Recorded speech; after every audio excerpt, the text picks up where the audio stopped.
Hi. Hi, Kelly. How are you? Good. How are you guys? Good. And I have to work my magic of making people co-hosts and all of that.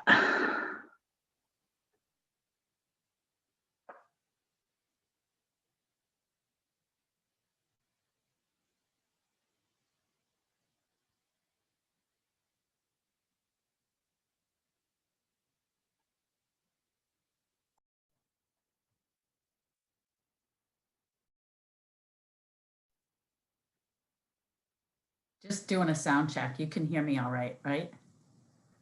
Can hear you. Okay, thanks. I like your scarf colors, Lisa. Nice and festive. This is my, I got dressed up today. You can't see my legs. I might still have, not saying if I still have pajama pants on, but at least I put on a scarf and yeah, earrings. Yep, I've got an earrings too. It's like big day around here. Yeah. My husband videotaped me this morning and he said, "Hey, what do you have going on today? Do you have a conference?" And I said, "Yeah." And then he walked around the kitchen island. And he goes, "What's with the pants?" It's like, whatever, get away from me.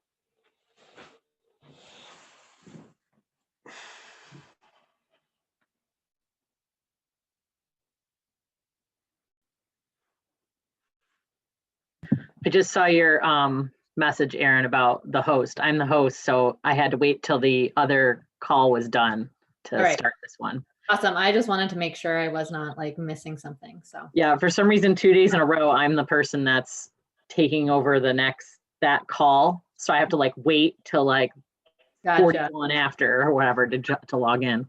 Okay, cool. Well, thank you.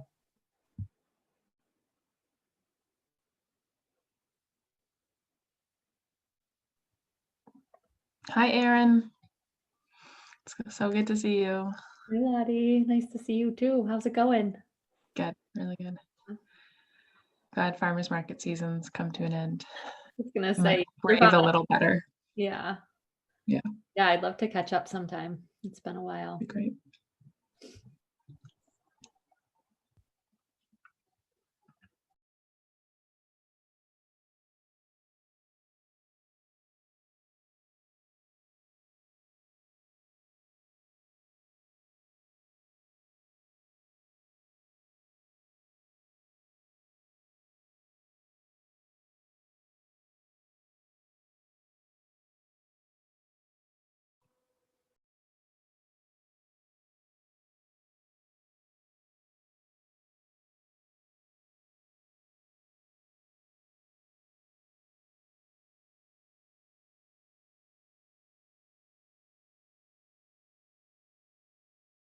So we can wait one more minute and then I'll just do the kickoff lead-in for you guys.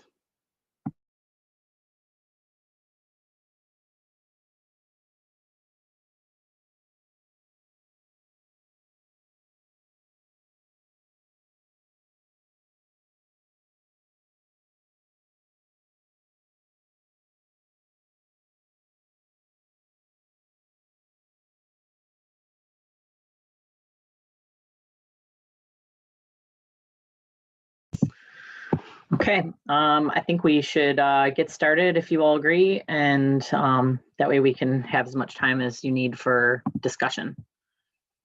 Hello, everyone. Welcome to the Future of Direct Sales, Securing Strong Foundations and Nurturing New Beginnings. I am Kelly Notterman, and I work as a Communications Director at Vermont Sustainable Jobs Fund.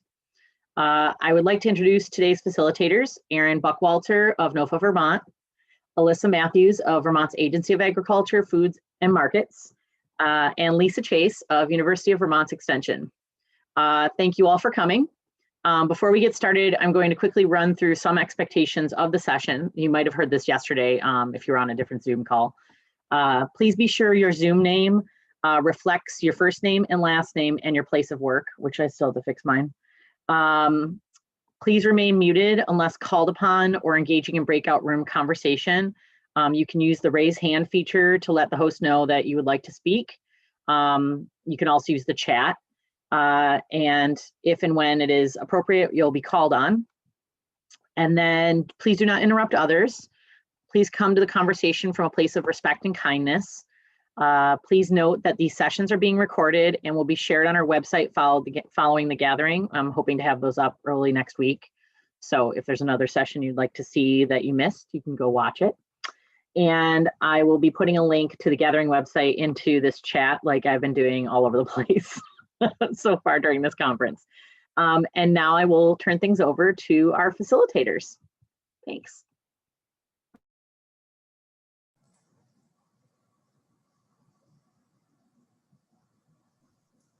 So Alyssa's going to kick us off, and I know she was saying she was having some internet trouble, but Alyssa, are you there? Yep. Okay. And Awesome. here, can you see? We can see Yes. that. Thank you. All right. Yay. So yes, good morning. Thank you, Kelly, for that introduction.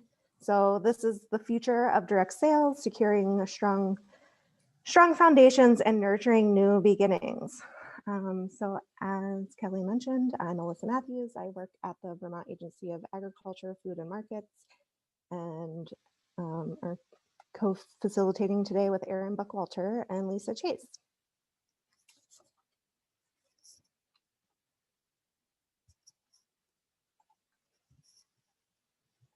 So first, I just want to start off with a quick look at the agenda.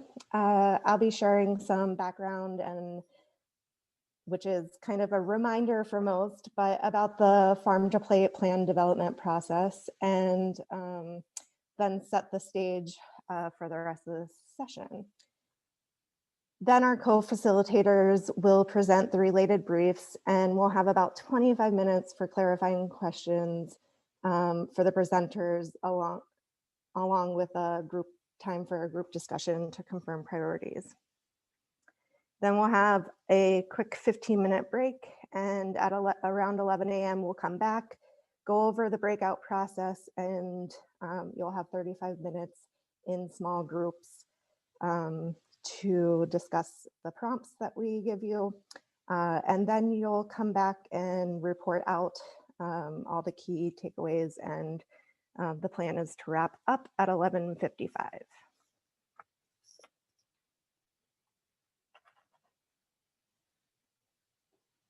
Also, it's just important to note, not all questions or ideas might make it into the discussion, but please use the chat to note any important thoughts or things to follow up on. Kelly from Vermont Sustainable Jobs Fund is taking notes, and the chats will be saved and reviewed. But we will be able to unmute people during the discussion time. So as Kelly mentioned, you can raise your hand, but we really recommend speaking up if you want something discussed. But also just do know that all input will be recorded. So make those notes in the chat if we don't have time to get to everything.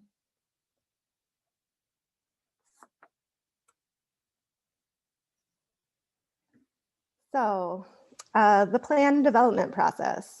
Starting in September 2019, over 50 topics were identified, and teams of expert authors began drafting 2 to 4 page briefs.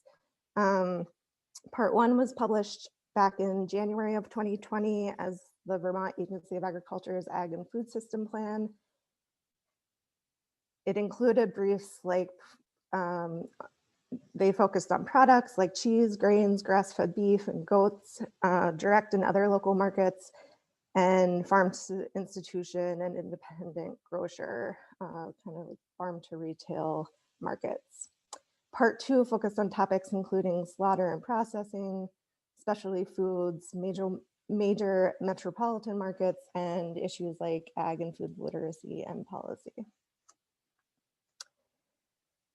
This past year, focus groups, including producer associations, reviewed the briefs, and today at the gathering will be the final stage of stakeholder input before the plan is finalized and presented to the Vermont legislature early next year as the Farm to Plate strategic plan for 2020 to 2030. So again, as I hope you're all expecting, if you're in the right place, this input session will be focused on a cluster of 3 briefs: the direct markets brief, the agritourism brief, and marketing, along with a few overlapping recommendations from the consumer demand and food access and farm viability briefs.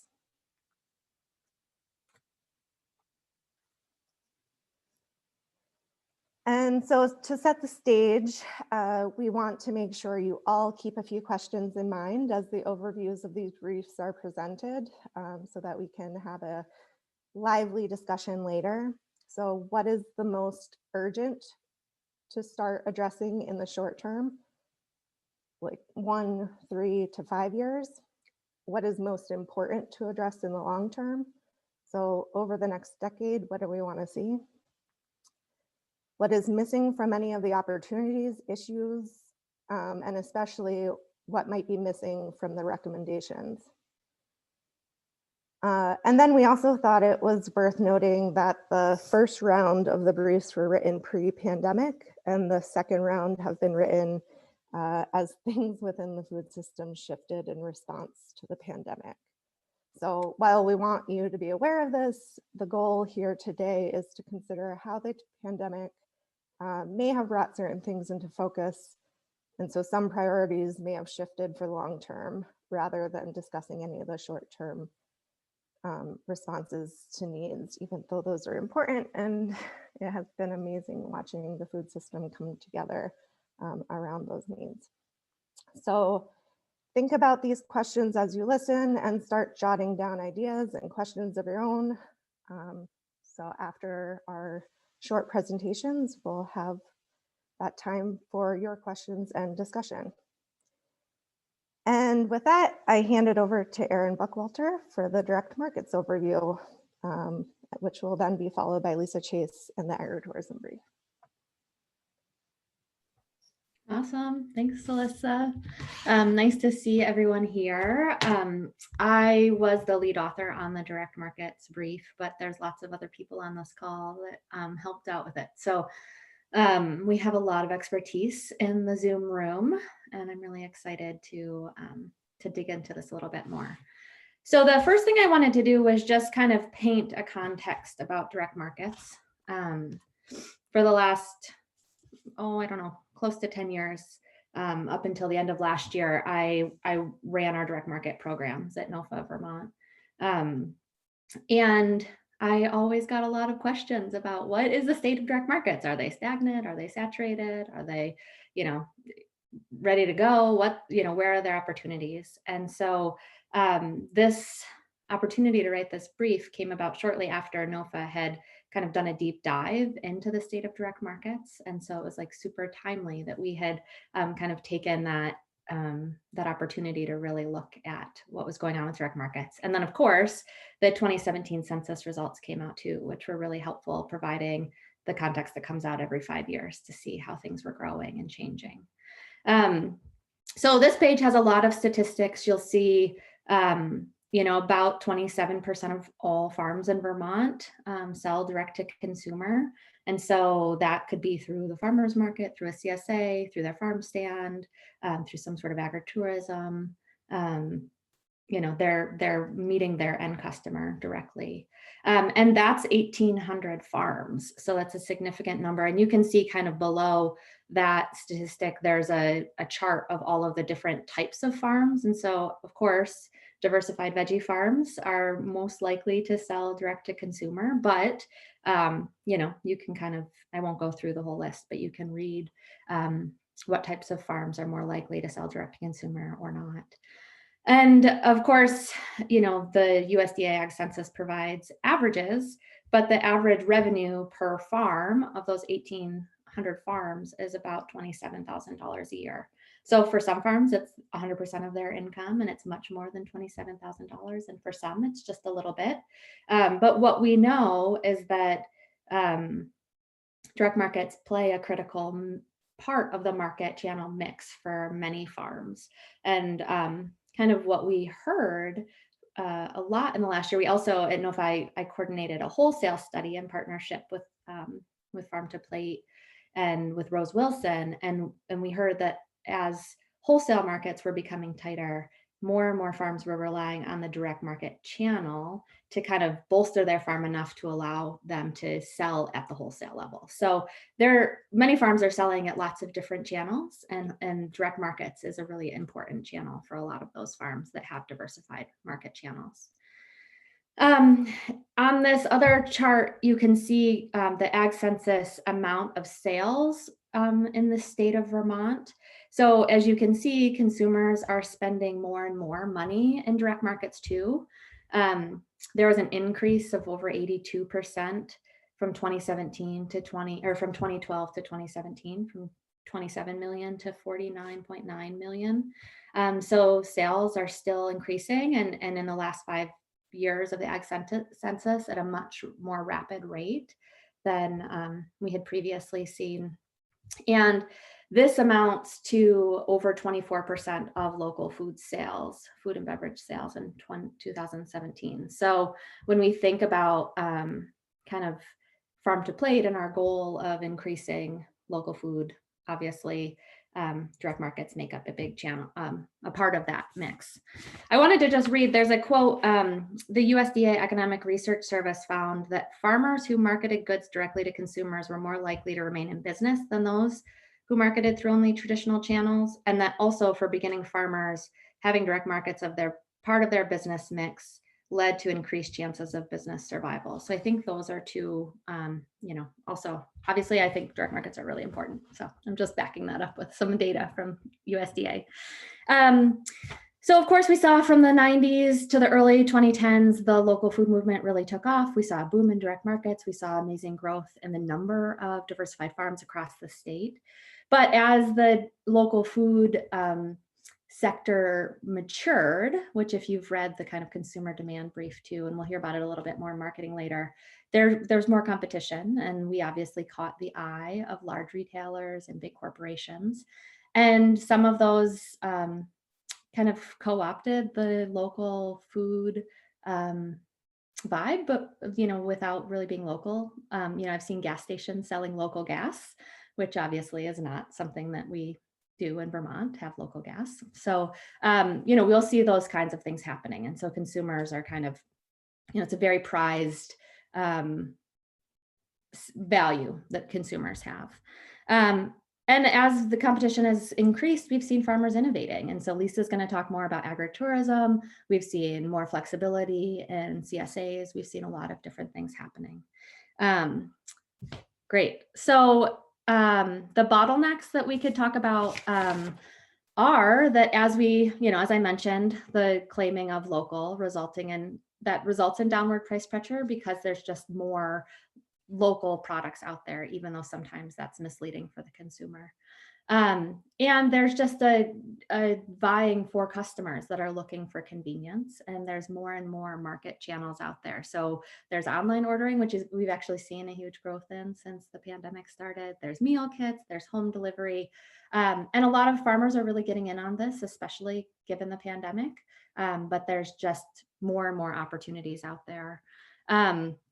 I think a big one is that direct marketers really have less resources, and there's more barriers for marketing for them to compete in this loud, noisy world of marketing. And yesterday when I was on the wholesale panel, Jean Hamilton was talking about the consumer demand brief and just was saying that, kind of looking across New England at state level data, Vermont agencies spend the least out of any other state on marketing. And so we just don't have a kind of history of really valuing marketing. And then at the same time, a farm that has, just their farm competing in this loud, wide world of all of the marketing that's happening is really challenging. And then we know that many farmers markets, don't have paid staff or have very underpaid staff, and they lack the resources to support professional staff. You can go to the next slide.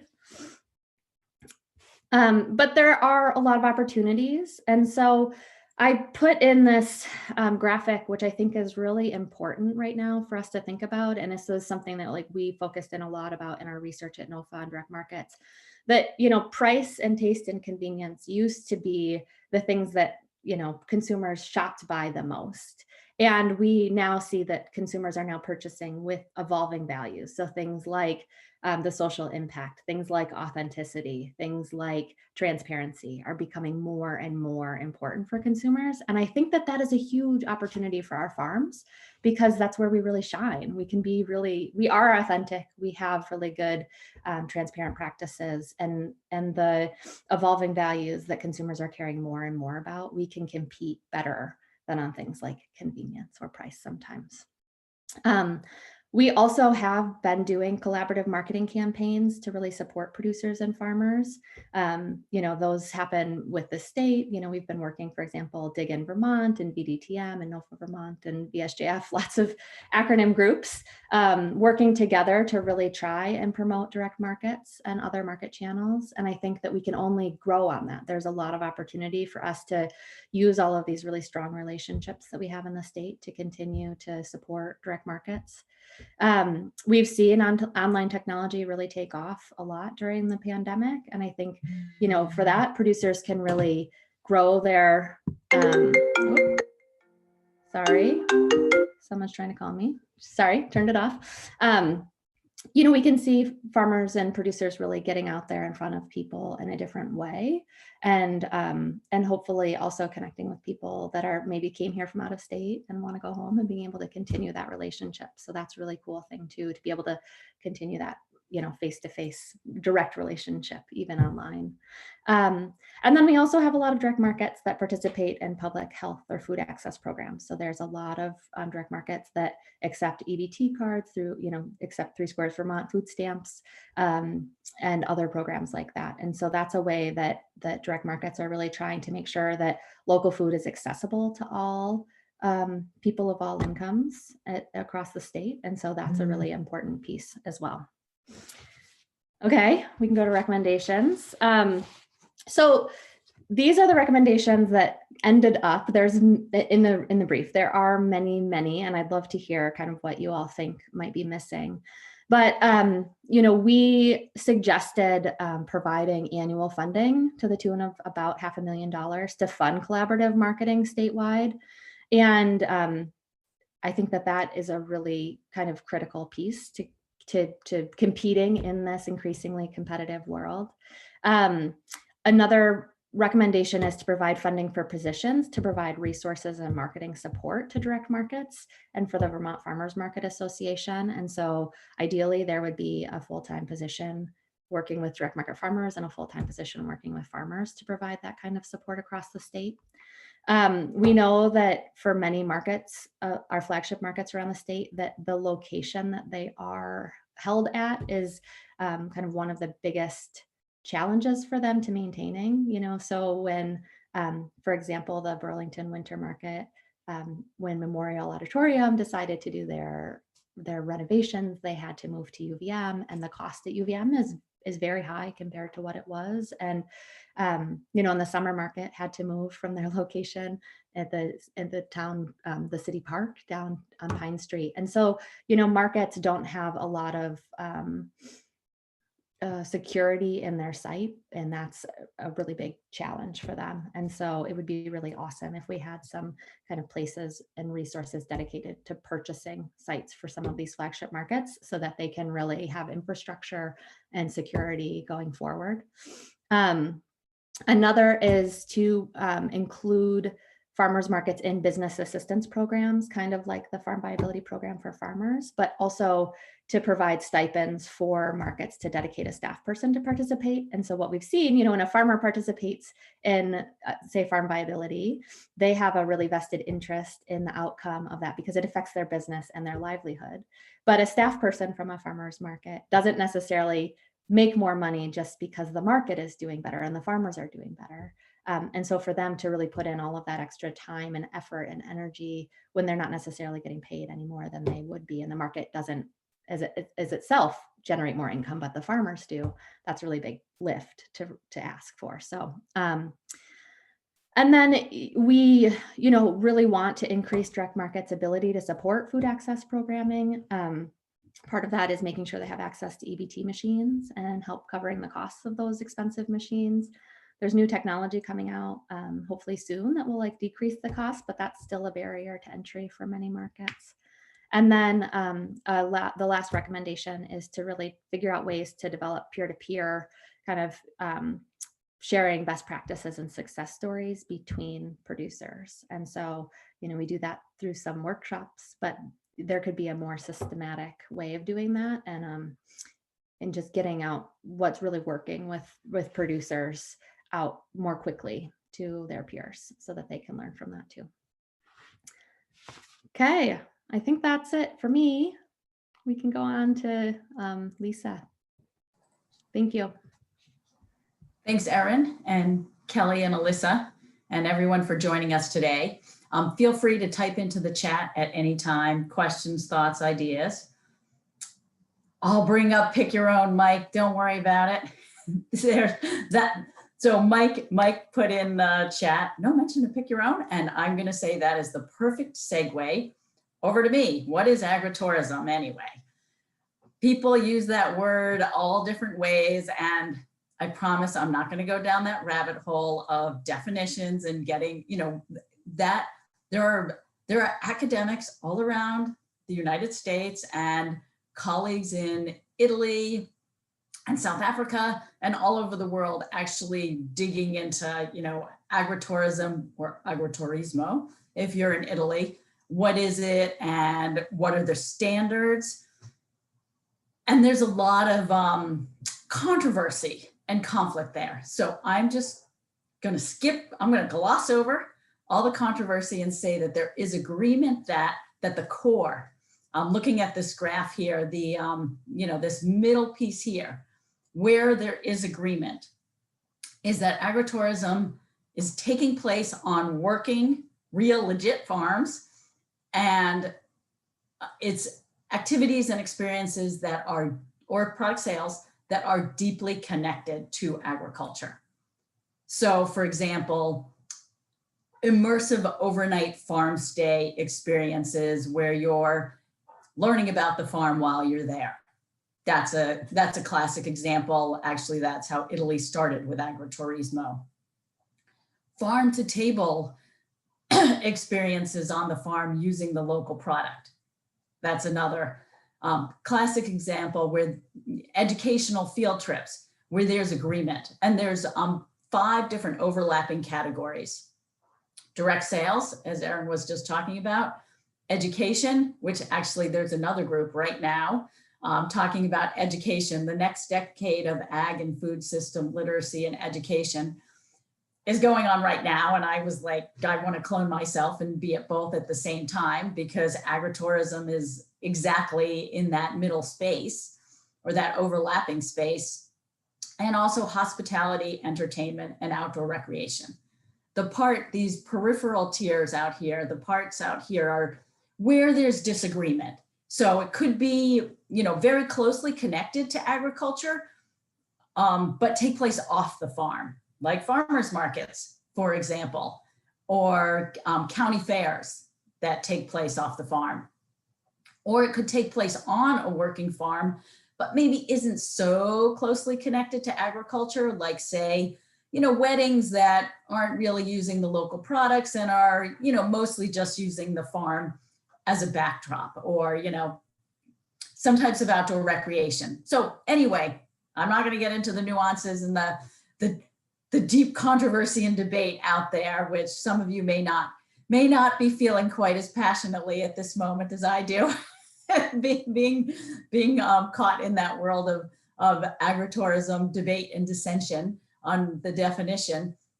For purposes today, we're using the term pretty loosely, and pick your own is actually one of those classic examples of it's on the farm, it's educational, it combines direct sales, and fits squarely in that core of agritourism.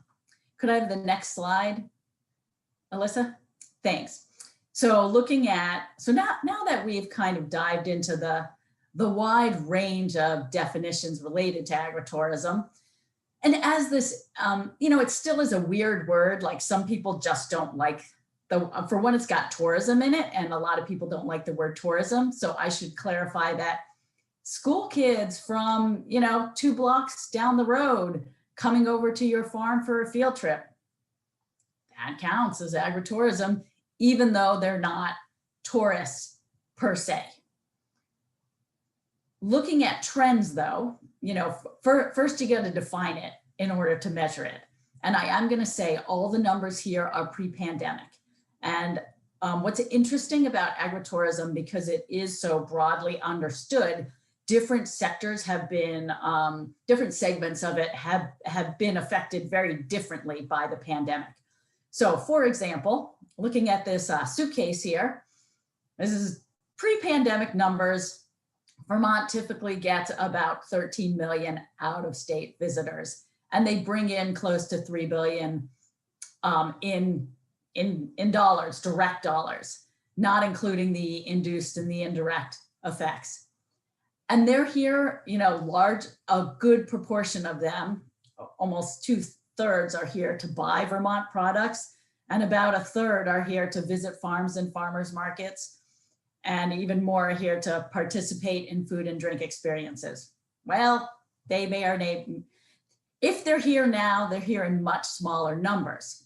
At the same time though, we now have Vermonters that are traveling within the state, or I was just reading the new term. So you've all heard staycations. Daycation is kind of the new pandemic thing. People don't want to sleep anywhere but their homes. So they're, what do you do on your days off from work or on weekends?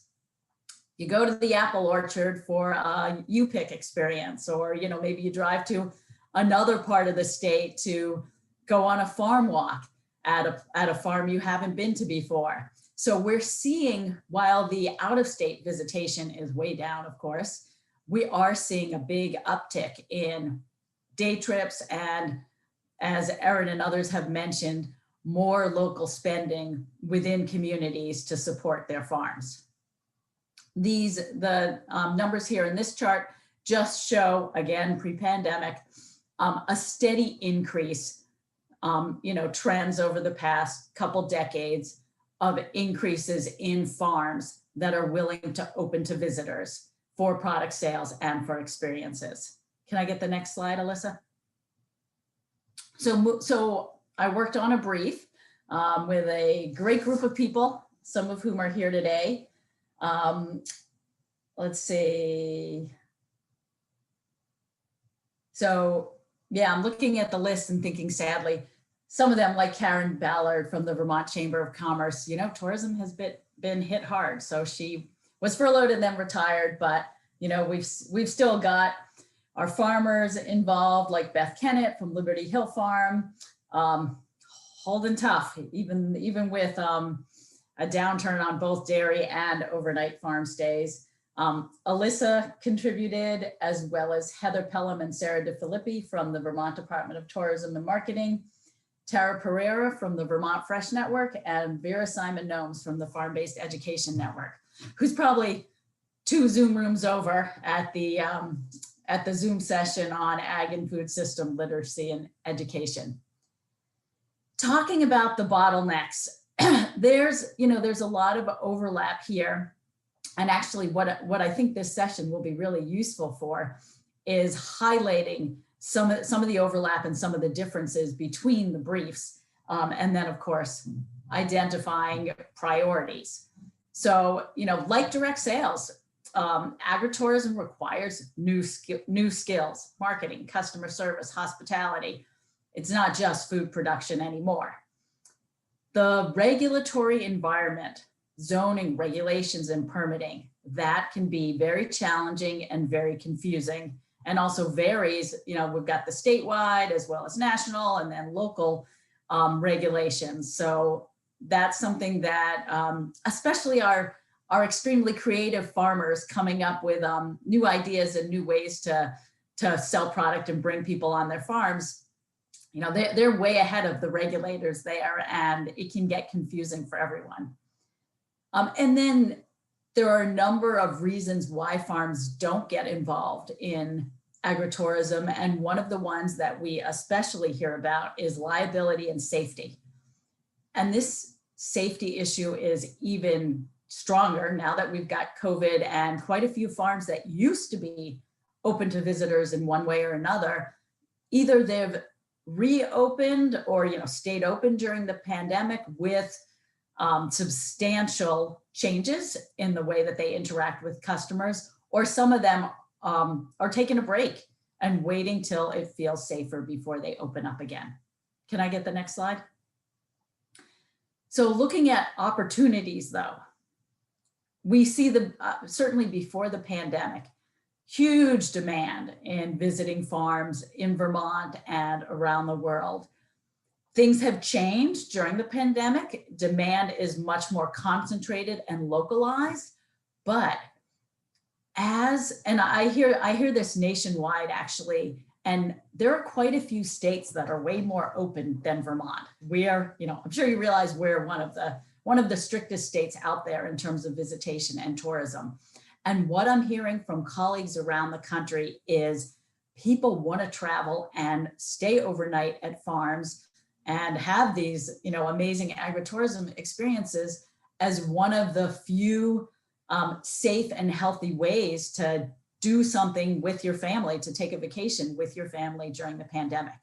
So right now, you know, a lot of people aren't able to visit Vermont, at least without quarantining, but we anticipate that someday when the pandemic subsides, really someday, then we are expecting to see an increased demand for these safe, healthy farm experiences. And best practices standards, you know, Vermont already is known for having very high standards. And I think, you know, we're showing that right now with our COVID rates. So I think that's another way to emphasize Vermont's uniqueness and opportunities here. And I'll move on to the next slide, which is about recommendations. So I'm going to highlight this first recommendation, which is training and networking events. And I especially want to note that it coincides with some of the recommendations that Erin mentioned, and actually some that Alyssa will mention around marketing.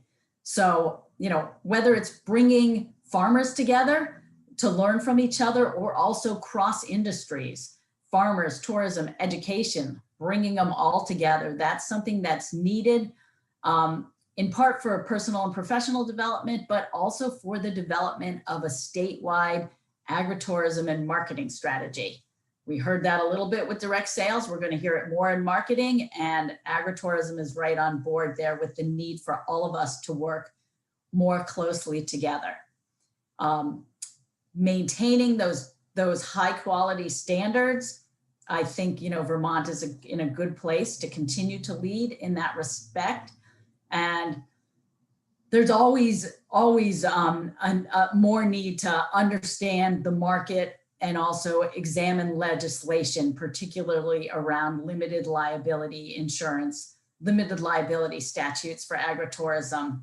And once again, you know, the final recommendation is around zoning and regulation, helping farmers navigate that confusing landscape. And with that, I'll stop and turn it over to Alyssa. Great, thank you, Lisa.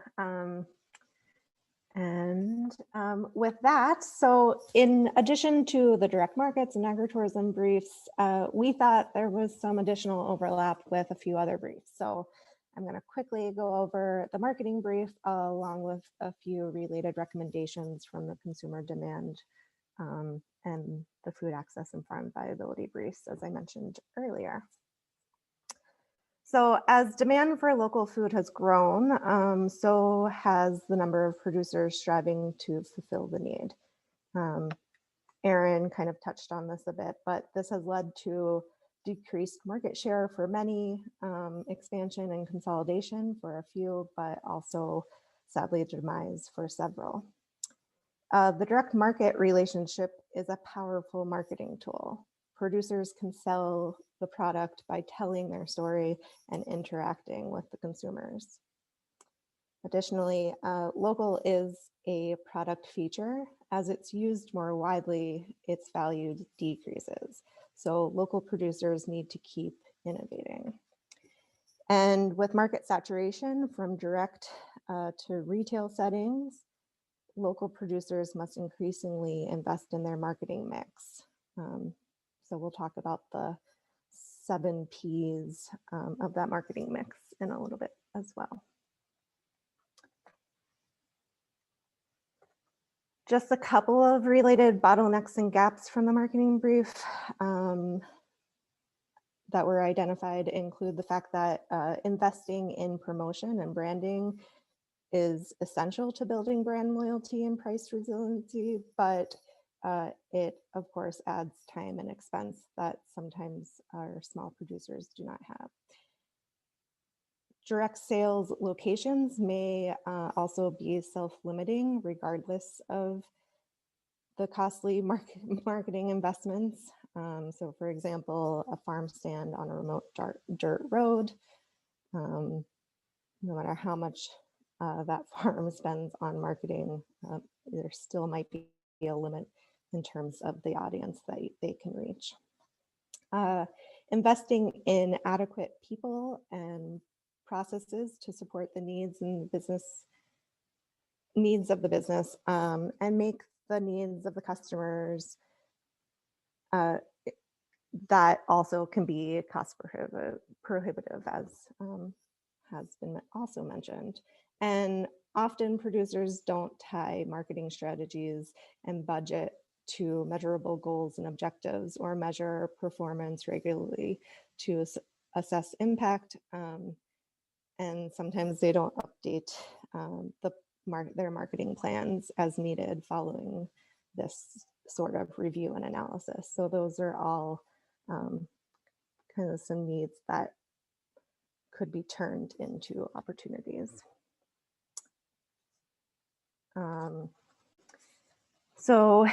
And with that, so the opportunities that were identified by the authors of the marketing brief, which again, as also has been mentioned, I'm sure there's many more, but brand audits can help producers identify opportunities to refine their message, product promotion, and packaging to better achieve sales goals.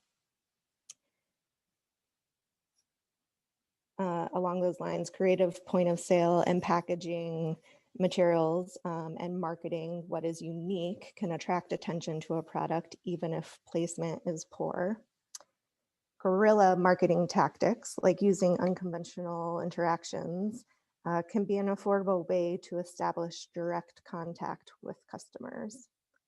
And producers who don't have the time, inclination, or interest in doing their own marketing, if they do have the financial capacity to do so, can hire marketing professionals to help achieve their sales goals. But also thought it's worth mentioning as an opportunity that being first to market with new opportunities and filling gaps that exist has been, those both have been successful tactics for Vermont producers. A few key recommendations. include providing annual funding for marketing and graphic design consultants to assist Vermont producers with messaging, branding, packaging, point of sale, and social media. Providing annual state funding for a collaborative statewide marketing and consumer messaging campaign focused on buy local, shop direct, and reinforcing the value in the premium paid for local product. Developing a technical assistance and mentorship program focused on the 7 Ps of marketing. So those are product, price, promotion, placement, people, processes, and physical evidence. The suggestion was that the program should be a cohort model, and as Erin mentioned, kind of fostering that peer-to-peer engagement between producers.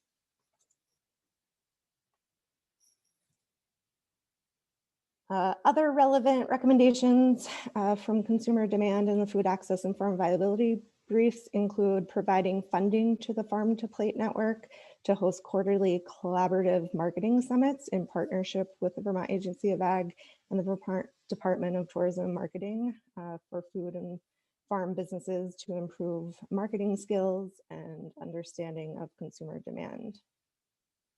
This could include topics like marketing research, social media strategies, developing marketing assets, etc. Launch a Vermont brand and marketing collaborative. So this is sort of similar, but grows on it a little bit to leverage improved marketing and collateral. It would include representatives from the state level and independent businesses in tourism, food, and outdoor recreation. And then finally, to provide annual state funding to create a local food access program. So this also echoes something Erin mentioned from the direct markets brief. The local food access program, the goal of it would be to support multiple organizations' needs, including maintaining or increasing benefits that increase consumer purchasing power.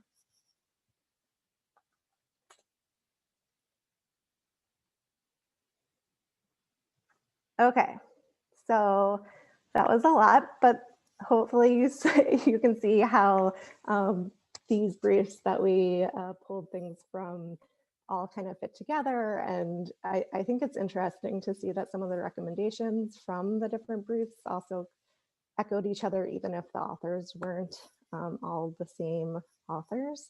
But with that being said, we have a few minutes for some clarifying questions, and then we'll go right into kind of a group discussion. So I think if there's questions, or if you just have thoughts, or if you have ideas, going back to those original questions that I can put up on the screen as well, we can start discussing those. While everybody's getting ready and thinking of questions, so you can either raise your hand if you want to, unmute yourself and chime in with your question, or type in chat. I'm going to bring up one question that did come up in the chat, which is, would love to hear more about the guerrilla marketing tactics. So Kelly started to answer that in chat. Do Kelly or others want to chime in and discuss that further? I could just jump in really quick. Guerrilla marketing is kind of just this blanket term that kind of just covers anything beyond traditional marketing tactics. And you can even use it for a traditional marketing tactic, but using an unconventional method. So I use just the example of t-shirt designs, just that are more than just a farm logo. Traditionally, you put your farm logo and then they try to sell the t-shirt. But if you're selling something that's really cool and different, then it kind of creates free advertising. People are always talking about viral marketing and things like that. It's sort of in line with that, and they're closely related. I would say they're cousins. So, but creating that kind of interesting thing, and it's really specific to whatever the farm or the farm product is, and kind of thinking outside the box with it. So the Eat More Kale shirts were really interesting, but it wasn't tied to a farm, but it did probably increase agriculture in Vermont and brand recognition, for the state of Vermont with that, because a lot of people all over the country know what those are now. So things like that work really well, but you have to kind of be clever and think about those, and sometimes getting marketing professionals involved, or even just like brainstorming. For our farm a few years ago, we created a bunch of t-shirt designs. One of them said we do pork and beef, and one had a picture of Kevin Bacon on it that I had a friend illustrate, and it said "Eat more bacon." And my father-in-law had no idea what it was. If you know my father-in-law, he was like, "What is this man on my shirt?" But people really loved it, and as like my husband would wear them at farmers markets and things, people were like, "I want to get that shirt," or "That's ridiculous." Just creating conversation. So I would say that's sort of a tactic within guerrilla marketing. People also use stickers. Another one would be writing on walls, places like, way back, people would like put stickers on a wall in a bathroom in a bar or something like that. But then you're like, what is that? And then you try to figure out what it is. So it's just really non-traditional tactics, or even taking that traditional tactic and taking it to a kind of a weird place can sometimes get you some really great, market push, because it stands out from everything that you normally see. It kind of stands out from the noise.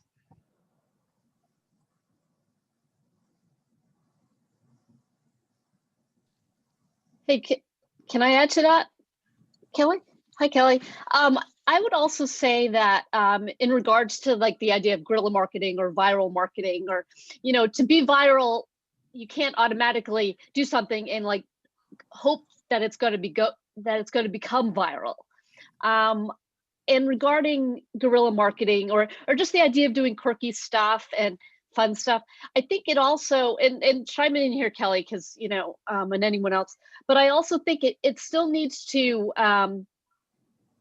have your personality to it. Basically, you can't do something. I mean, sometimes we'll see commercials and it's totally, what do they call it? Like advertising, where it's just completely out of nowhere. You're like, what does that mean? So I definitely think that it needs to be in line with, like, if you have a certain sense of humor, that's cool. And it needs to work in that way. So anyway. I completely agree with that. So yeah, that's why I'm saying it's kind of really specific to a brand and what that brand personality is, but then kind of taking it into a different realm that might stand out from the noise, really. And like you said, you can't just, and I worked, in like a global ad agency for years, and constantly clients came in and were like, make me a viral video. We want to do a viral video project. And I was like, oh God, because there's certain steps that, there's certain things I can put in place, ingredients that I can put into the pot to create something that could set it up to be viral, but that doesn't guarantee that it will ever go viral. But there's a book out there that I really liked. I'm generally don't really love marketing books because they're like 101 kind of style. But there's a book called Contagious, I think it's called, and it talks about the different things that cause things to go viral, that like why people share things. Basically, it goes into the psychology of what causes people to share things, like negative things that make them angry, things that are novel, and things that are humorous. And so whenever I would see a client, I'd be like, we're not going with angry. We're not going with things that are going to make people sad.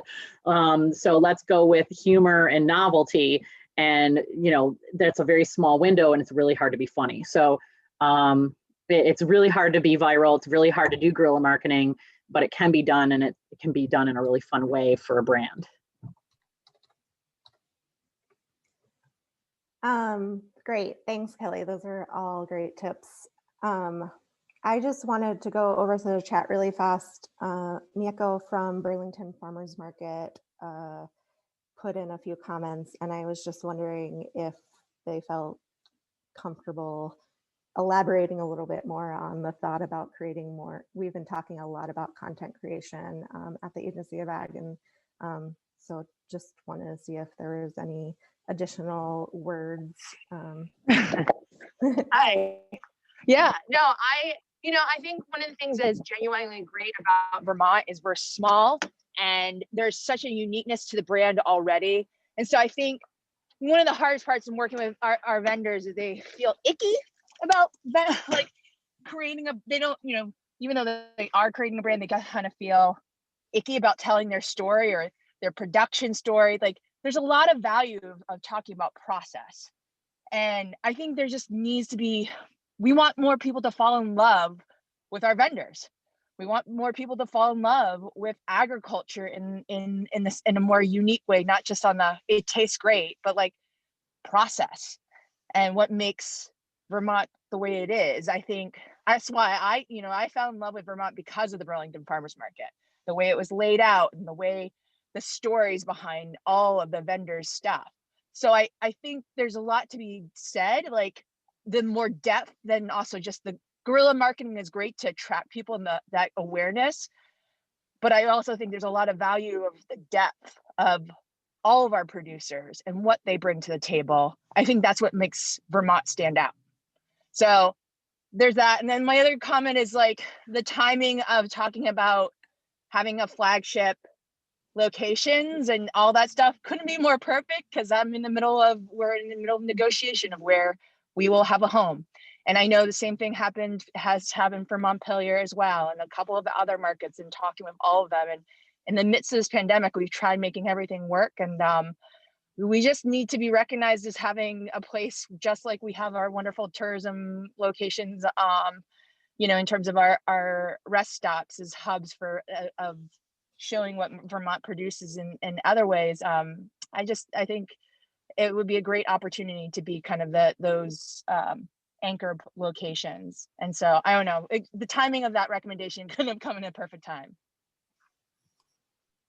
Agreed. Thanks. And then I was just trying to kind of keep up with the chat a little bit. I saw Mike brings up a point I know that is kind of close to the work Erin and Lisa have been doing over the past decade. I think what's interesting is all of us have been able to focus on and talk a lot about farmers markets because I think there's been effort put in to collect as much data as possible, which that is how we're able to tell stories and assess what's going on. And so I think that is an area that needs improvement, is thinking about how do we get more of the information we need to tell some of these stories, and think about what areas need support and how those needs can be met in some of those other direct marketing channels. Yeah, can I just jump in really quick, Alyssa? Yep. I mean, I think right now I don't know of any data that shows kind of the breakdown of direct marketing channels. I don't think USDA collects that, and we as a state have been trying to collect it. But when farmers markets provide data, we're talking roughly 60 individual data points. And when farmers were trying to collect data, we saw that there are 1,833 farmers selling direct as of 2017. I don't know how that's changed in the last couple of years, but so it's a lot more data points, and it's just harder to collect those. But yes, I agree. I mean, I think that we need to put a lot of emphasis in all of the channels. I, personally have kind of struggled over the years to try and figure out what balance of support to provide to kind of the flagship markets versus all of the many small markets that exist in communities. And I think that that's a really interesting conversation. I mean, the flagship markets are markets where vendors are really, making enough money to make it their livelihood. And the smaller markets are important in communities for a lot of different reasons. It might be a food access point. It might be, vendors decide to go there, and they might decide because it's a really important marketing opportunity, even if they're not bringing in the dollars that they need, and it brings in dollars in through another channel because of that marketing opportunity. So it's a really nuanced conversation. Another point I wanted to make that I think I neglected to in my presentation is just that the direct to consumer market channels and agritourism channels are really a powerful marketing tool for the whole farm to plate network. Like they are an entry point for people to gain affinity to the local food system, and then decide when they get to the grocery store and they see that package that it's worth it for them because they've met the farmer, or they saw the transparency, or they had that authentic experience. And so I think that that's also, it's harder for someone to make that, people have to make a big decision to commit to a CSA, but people don't have to make a big decision to commit to going to the farmer's market once or twice. And so I think that is just another, reason to throw into the mix that like direct to consumer markets are just really important for feeding all of the goals of the farm to plate network in these other market channels too. Yeah, that's a great point. And I see Lindsay has her hand off, but before we get off of Mike's question, I just want to quickly jump in and say, so Mike asked about the breakdown of direct marketing between different channels. Between November of 2019 and February of 2020, just before the pandemic hit, we did a nationwide survey of farms with on-farm direct sales and on-farm experiences. So a little more on the agritourism realm, but some direct sales in there too. We heard from over 1,800 farms in all 50 states, and we heard from 222 farms in Vermont. And we are currently in the process of sorting through that information. So while we don't necessarily have all the online and farmers markets information, the off-farm direct sales, we are, right now in the process of sorting through and putting together reports and summary sheets on what's happening on farm with direct sales and experiences. And we are in the process of breaking it out and looking at what's happening with profitability and revenue. So if anyone's interested in more about that and like getting a preview of the results, I actually have some summary sheets that I'd love to have people look at kind of in a draft stage and also help direct the research, direct the analysis and the deliverables. So if Mike or anyone else is interested, please get in touch with me directly and I'll follow up with you. And now, Lindsay, turning it over to you. Thanks, Lisa. And thanks, Erin and Alyssa, also for your presentation. I was also torn between the education and this presentation, but I'm really glad I came here because I have so many notes and I'm going to try to keep my comments quick. But I'm 100% on board with the recommendations that we need more statewide marketing and education for local food. Short term, I think I'd like to see more funding to bring more farms online, especially down here in the Champlain Valley and Addison County. A lot of our farms and food producers don't have an online presence, and I think that's inhibiting them, especially when we talk about online markets, which is something that Acorn has been working on developing. Which brings me to the point where I wanted to speak to Mieko and Erin's comments about having a physical location where people can go and it's state funded and it's there and it's not reliant on a nonprofit or a grant to fund it, and have a full-time or a part-time coordinator where people, local producers, can aggregate and distribute their food either using an online system or just an established direct market system. Not necessarily in the cities. If we could do it in the small towns around, like Addison County is so rural, it's really hard to get that max, I always forget the word, but the big group of people together to make this work. We need state funding, and if we could think of it like a library where we all value our libraries, maybe we can value this as a food hub, or not a food hub, because I know that word is it means so many different things, but it's just some sort of state funding where our farmers and food producers can aggregate their food in the rural areas as well as the urban areas. Thanks. Thanks, Lindsay. And I just want to kind of mention how this is like perfect timing for all of this discussion, because really, I mean, these recommendations, the agency's strategic plan and the farm to plate, the next plan, these are kind of two mechanisms that are kind of fuller food system voices can be heard by the legislature in terms of affecting some of the policies and funding streams that we have available through the agencies and then out to our partner organizations and producers and food businesses. So so yeah, everything's kind of like syncing together, and it's really exciting to be a part of it. And I see Andrew Davis has a hand raised. You need to unmute. Oh, hey, Yep. Can you hear me now? Yep. I had one original comment that I was going to say, but after hearing Lindsay's comment, I just sort of want to respond that I totally agree that there needs to be some sort of central location for farmers to be able to aggregate their products. Maybe even some sort of like technical assistance hub, or maybe a storage facility as well, in order to like allow them the space to grow their own personal business. So I think that that's a great recommendation. But the original comment that I had was that one of the biggest barriers that I see to consumers directly accessing farm products is I don't think that there's a well-known integrated database of farmers markets, CSAs, pizza nights, workshops, and events that farmers host. And I think that placing the burden of marketing directly on each individual farmer to sort of do their own marketing is a big ask, in addition to all the work that farmers already do. And I know that NOFA Vermont has a farmers market database, but I think that maybe one of the recommendations I would suggest is that could be expanded to incorporate some of the other like things that local producers are doing. And that way that the farmers wouldn't have to start from scratch and create their own marketing all by themselves. They could just simply integrate into an already well-known system. Yeah, I think I could jump off of that, Andrew.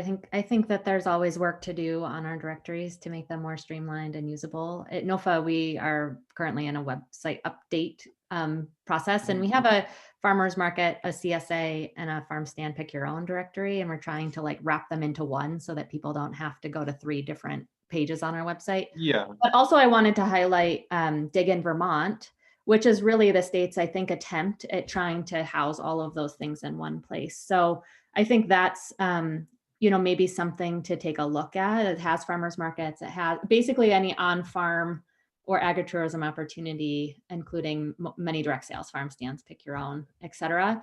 And I think it would be interesting to think about how to strengthen that through these recommendations. I think that Vermont Fresh Network is the fiscal sponsor for Dig in Vermont and is looking for grants to be able to try and update it. But the state, to have funding through the Farm to Plate Network to really support Tara and her team's work to strengthen that directory and to promote it and get the word out about it, I think would be a really great thing to think about. So I don't know, Tara, if you want to add anything to that, but I would, say that would be an awesome recommendation to add. And having that be part of this, comprehensive strategic marketing planning and campaign, because all of the partners that have been mentioned currently like interface with Dig in Vermont, I think. Thanks, Erin. Yeah, that's, we really, it's a good tool. Go ahead, Alyssa. Sorry, I just want to mention, so we are getting into our break session, but I think we can kind of finish this thought. And there's a few other thoughts people have. I can put up the break screen, but basically the idea is you can go out, take a break, come back at 11 is when we'll really be starting the breakout discussion. So some of these ideas could be pulled into those smaller groups and then reported out. But I just want to make sure we're staying on track and people can know that if they need to step away, now is technically your break time to get up and use the restroom, get something to eat, do what you need so that you can come back and engage in the breakout discussion. So with that, go ahead, Tara, sorry. Oh, no, I was going to say, I'm be happy to talk in breakout session about it. But yeah, I mean, Dig in Vermont is a great tool for our farmers for showing those connections throughout agritourism, in addition to like direct markets and pick your own. And we really at VFN, we manage the site and we really work hard at the idea of collaborative marketing. And I think, Erin, going back to what you were talking about, and everyone actually, you know, for farmers anyway, we do our best to be able to help them with marketing and just look for those partners and opportunities. And anyway, I'm happy to answer any questions about Dig In and how to participate, but everyone should probably have a little break. But I'm happy to talk about this in a breakout session.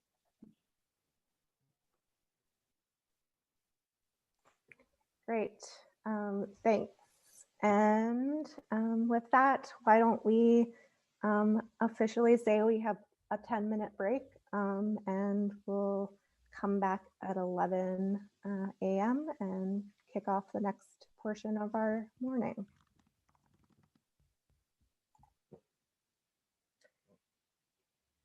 I guess the slide's a little wrong now, but see y'all soon.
Okay, so I think everyone's kind of coming back now. So I want to get started. We're kind of doing some guerrilla co-facilitating in the background, changing some stuff up since it's been great to have so much interaction among all the participants today. So we want to make sure there's enough time for continued group discussion at the end of this session. But we are going to keep kind of the breakout session concept there. We're just going to shorten it a little bit. Yeah, so I think it will be useful for everybody to have some time in small groups to have some of these discussions and then come back and wrap up for the day. So welcome back. Just gonna go over, just gonna go over the breakout session speaking guidelines really quick. Most of you all know this, you've heard this morning, but going over it briefly. Speak from your own perspective, don't speak for others. Stay in a place of curiosity and learning. Avoid making generalizations. Account for the impact we have on others with what we say and how we say it. And please do not interrupt or speak over others like I did to Tara. Sorry about that, Tara. I'd love to hear from you at the end of the session. So these breakouts are self-led. Kelly will break you all into random groups of 4 to 5. I haven't looked to see how many people we have. So we'll have there'll be about 4 to 5 people in your small group. Your task is to get through the prompts with your group. So these are the prompts if you want to jot them down.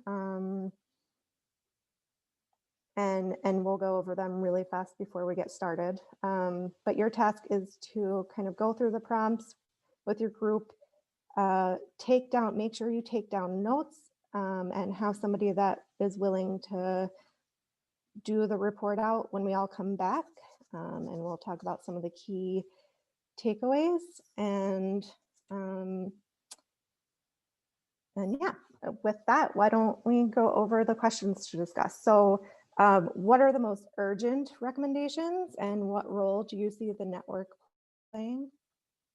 What are the most important long-term recommendations and what role do you see the farm to plate network playing? What are some opportunities you see that could provide resources, support, and collaboration to multiple recommendations? And who else should be at the table? Who else needs to be involved? So we're gonna give you 25 minutes in your small group and come back at 11:30 and then have 25 minutes for the final group discussion. So with that, Kelly, if you want to start sending people away. Okay, I just so you know that there are 5 rooms total and we have 4 in every room and one room has 5. All right. And with that, ready, set, go.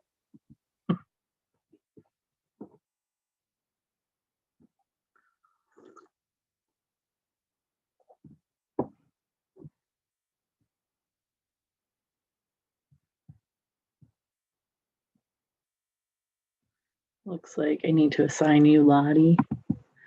There you go. There you go. Okay, got almost everybody.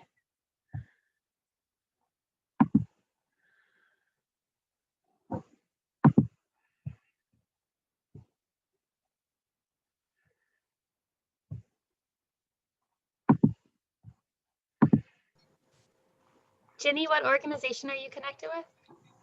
She's also with NOFA. Oh, okay, gotcha. What are your roles there? I'll let Jenny introduce herself. I'm the Farm to School and Farm to Institution program manager, but also going to be stepping into supporting the direct markets team in the new year. So I'm here as a fly on the wall to learn as much as I can. Gotcha. Yeah. I'm Jenny. I'm the market development manager at NOFA Vermont, so I lead our direct market programs for now, but I will be leaving NOFA in January, so somebody will be replacing me and working with Helen. Gotcha. And that's the position that you're currently hiring for that I've seen. Gotcha. Awesome. Are you staying in Vermont, Jenny, or are you going elsewhere?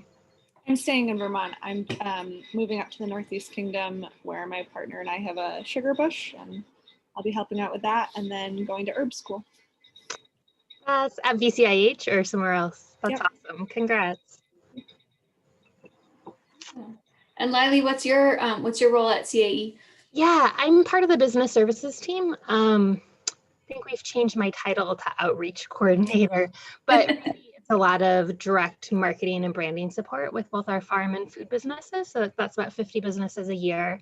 And then putting on workshops, and more like continuing education and learning for our farmers and food businesses.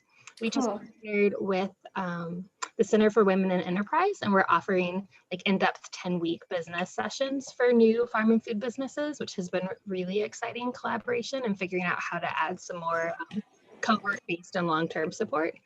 And then I also have a communications hat there as well. Cool. That's awesome. Yeah.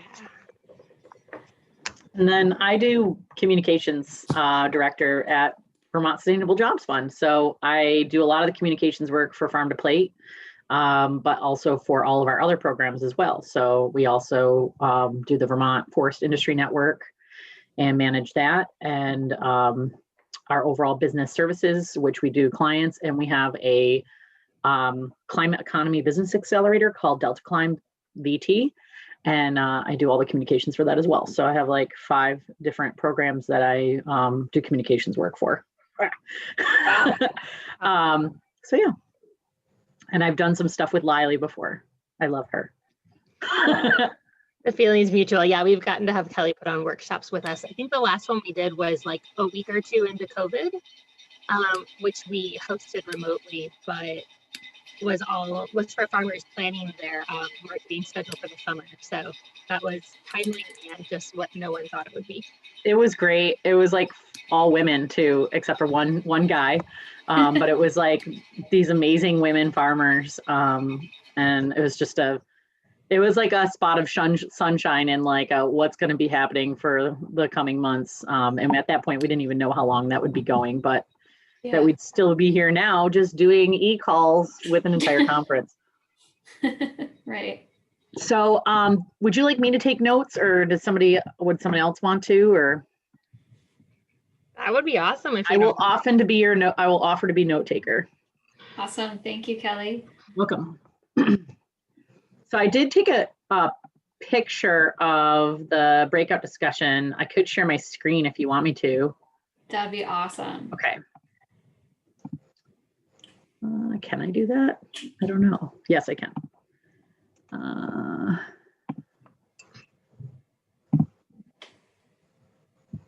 Okay, can you see it? Yeah, look at that. Okay. I'm just going to put it up in the corner so I can take notes while we're looking at that. I just thought that'd be helpful for me to know what we're talking about here. So I guess, like, what were the most urgent things that came up for all of you?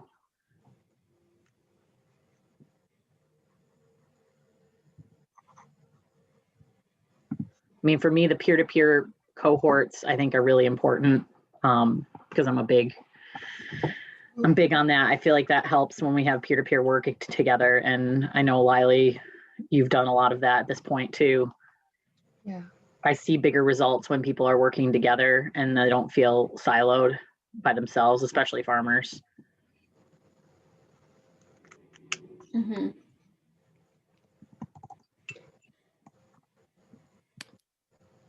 Did you all, sorry, you can go, Jenny. No, I wasn't going to say anything. Okay. Did you all see Sarah's bit in the chat about something that came up yesterday in regards to education, making sure that if we are spending money on education, that it has a place to land. And if producers and farmers don't have capacity to market after learning the skill, is it worth the time, money, and investment? Time, money invested. And that came up in the wholesale and regional market development group yesterday too. And I just think it's such a hard, I guess what I keep coming back to is the challenge is like the need for farmers and food businesses to be invested and to learn a certain amount of that, but then also the need for outside support. And what is that? And how do you keep the responsibility on farmers and food producers as well? And then combine that with support and TA, but like you also can't have people just do everything else for you and ignore it. And I guess I wouldn't have been that cynical before working with a lot of small farmers and food businesses who just don't want to deal with it, which is fine, but they also don't want to pay for someone else to do it or can't and haven't factored that into their business and marketing plan. And so there's kind of that like push and pull of support and people taking responsibility for that aspect of their business. I honestly think that that's a really great point. When we do like the workshops that we've done for marketing, and I've said this at my organization, this is something that we've been trying to work on, is if we are giving technical assistance and teaching everyone and trying to empower them, a lot of the times they learn enough to know, but then afterwards there's so many other constraints for their time that this then becomes the thing that they don't end up doing afterwards. So that's why I've been trying to build like longer form courses where they have to check back in and then create this cohort where they have to be accountable for that work. But another piece on top of that is after the vendors and the technical assistance for actual subject matter experts, because like some of this stuff, you can't expect them to go and try to do organic SEO on their site after they're done. They now have to engage someone, and then they don't often engage someone because they either don't think that they can afford it, or they just don't even have the time to create that relationship and project manage that project because they don't even know how to project manage a project. So I'm currently working with Ellen at the SJF, my boss, to create some sort of grant or try to capture some sort of funding in order to kind of do that, to actually close the loop, and so that we actually give them some sort of project management within that and hook them up with that vendor and follow through on some of those big pieces.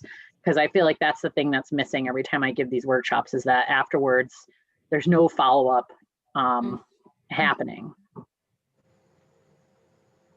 Yeah, I would say like at NOFA, we're trying to do this for farmers markets and mimic these cohort groups. So we just received a grant to do it for the next 2 years, but really, I mean, like, I think it'll be a great experiment to see how it goes with the market leaders and then see if we could get state funding to expand it beyond that. But yeah, the idea is we're paying market leaders for their time.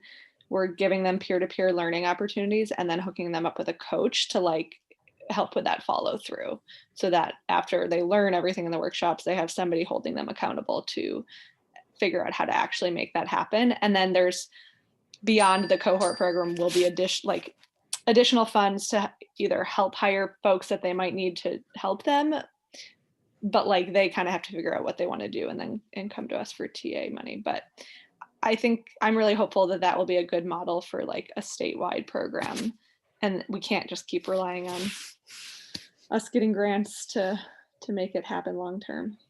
That sounds very similar to what's been in my brain that I'm trying to launch right now.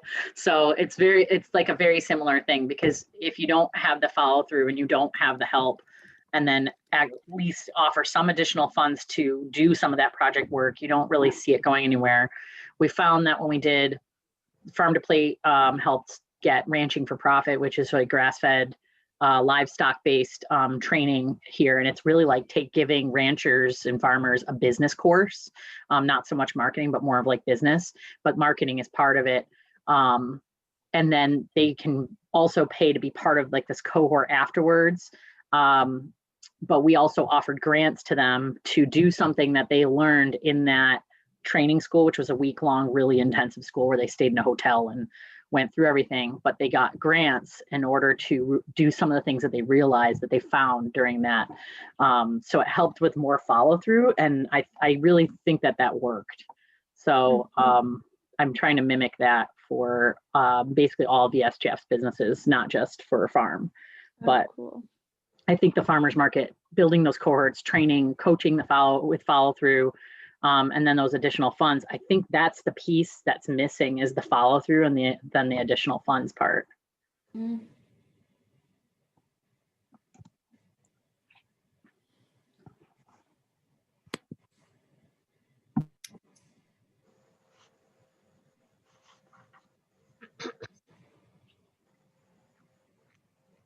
Well, I obviously think that the funding for full-time positions for the Farmers Market Association is a priority because I am that person and I have 1 hour a week sometimes. And I guess I just can speak to the need for somebody to be doing that work full-time, because there's so much to do and markets identify so many things they would like the association to work on, and by having so few hours to dedicate, it's kind of like, at times it feels like, what is the point of this association if there's no time to actually do the work that we identify needing to be done? So I'd love to see that codified into a position.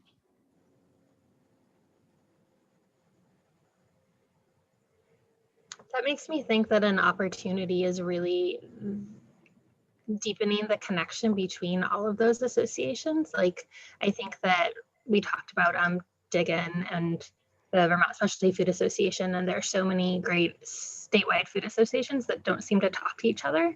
And I guess on the surface, maybe they're not connected, but I can see usefulness between having a connection between your current position and the Specialty Food Association, and just deepening those relationships and leveraging them for the educational pieces too, I think. Mm-hmm.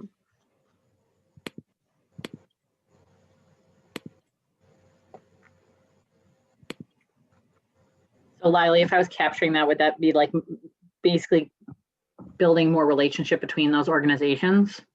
Yeah, a relationship between all of the trade organizations, or whatever else we're labeling them as. I guess that applies more to the Specialty Food Association and maple producers and such, but I think the other supportive organizations.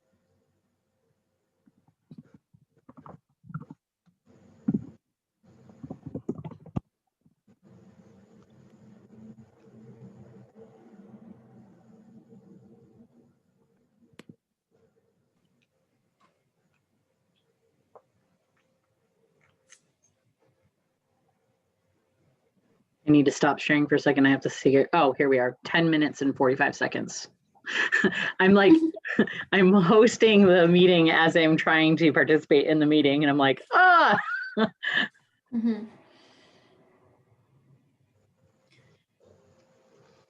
I'm curious what you all think about, and again, forgive my relative ignorance here. This is sort of a new space for me to be swimming around in. But I'm curious what you all think about the recommendation for the flagship locations for markets around the state. Like, it sounds like it's critical for Burlington, Montpelier, markets like that. But in aggregate across the state, do you feel like that's a real lever that we need to be pulling on, or is this something that is like, that would be great, but there's bigger fish to fry that are going to support more communities and more producers? That's a good question, Helen. I have a really hard time ranking these recommendations, because I helped Erin come up with them and think they're all really important. Totally. And I find it really, really difficult to rank them. But the location thing, it has been really tricky, especially for some of our bigger markets. And when it's just scary, because when we see the bigger markets have rocky relationships with their locations, it just sends fear throughout all their vendors, because if the market falters, so many people lose an important market channel, and it's and I think we just take for granted farmers markets so much without our state ever investing in them. We just expect them to happen and happen well, and then like for farmers to do well at them. But I don't know if this is the most important one, to be honest, because like, yeah, we see a couple markets struggling with their locations, but then we see some that like really don't. And I don't know if like putting that recommendation beyond above others will really make a noticeable impact in the market channel for farmers. Rather than like, but if we don't do that, then we absolutely need, like when a market is in trouble, like there needs to be support to to step in and help, because if we're not securing them flagship locations. So I don't know, that one I feel really mixed about. Yeah, and if it's two of the biggest markets in the state, you know, what message is that sending if those two are struggling to find? Right. It's like communities don't want to support the market, but they want the market there to bring people downtown, and they want the market there to support their local businesses, but we just offer nothing in return as communities. So it's, but I don't know if the answer is like securing 8 locations around the state necessarily. Right. Yeah. No, I thought that was a super interesting one. I mean, I think I agree with you. I think it's really hard to rank them. And I've had that similar experience ranking all of the recommendations in the other briefs as well.